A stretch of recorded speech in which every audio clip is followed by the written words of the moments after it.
എല്ലാവർക്കും നമസ്കാരം. ഇഡ്ലിക്കും ദോശയ്ക്കും സാധാരണ ചട്നിയോ അല്ലെങ്കിൽ സാമ്പാറോ ഇഷ്ടമോ അതുപോലുള്ള കറികളാണ് ഉണ്ടാക്കാറ്.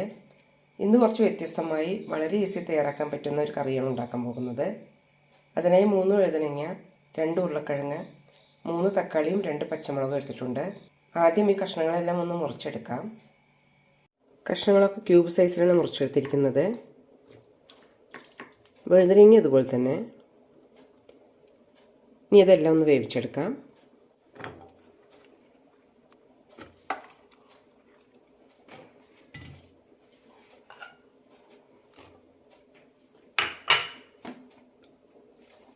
ഒരു 3 പച്ചമുളക് കൂടി ഇട്ടിട്ടുണ്ട്.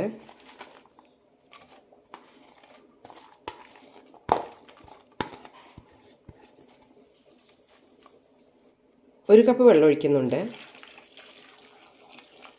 ഇതിലേക്ക് ഉപ്പും മഞ്ഞൾപ്പൊടിയും ചേർക്കാം.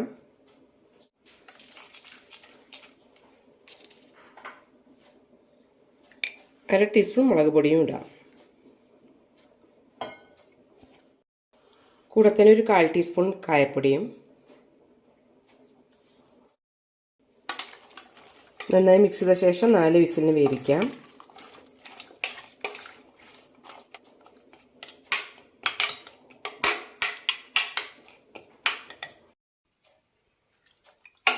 കഷ്ണങ്ങളൊക്കെ നന്നായി വെന്തിട്ടുണ്ട്. ഇത് നന്നായി മാഷ് ചെയ്തെടുക്കാം.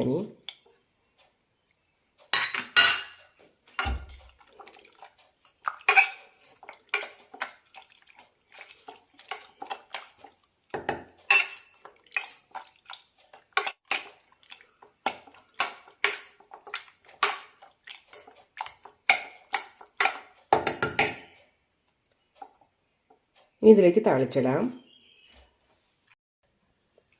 കറി നല്ല തിക്കാണ്. കുറച്ച് തിളപ്പിച്ചാറിയ വെള്ളം കൂടി ഒഴിക്കാം.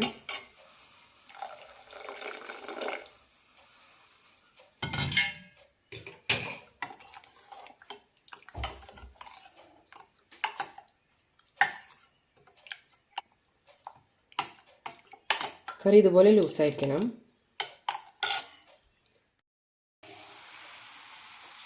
കടുക്, ജീരകം, സവാള, കറിവേപ്പിലട്ടാണ് താളിച്ചിരിക്കുന്നത്. ഇതിലേക്ക് ഒഴിക്കാം.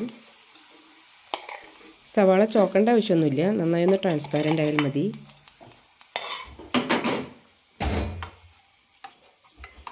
വളരെ ടേസ്റ്റിയായ വഴുതനങ്ങ ഉരുളക്കിഴങ്ങ് കടഞ്ഞത് റെഡി ആയിട്ടുണ്ട്. ദോശയ്ക്ക് ഇഡ്ലിക്കെല്ലാം നല്ലൊരു കോമ്പിനേഷനാണ്. എല്ലാവരും ഒന്ന് ട്രൈ ചെയ്ത് നോക്കൂ. 10 മിനിറ്റിൽ വളരെ ഈസിയായി തയ്യാറാക്കാൻ പറ്റുന്ന കറിയുടെ റെസിപ്പിയാണ്. ദോശയ്ക്ക് ഇഡ്ലിക്ക് മാത്രമല്ല ചോറിൻ്റെ കൂടി നല്ലൊരു കോമ്പിനേഷനാണ്.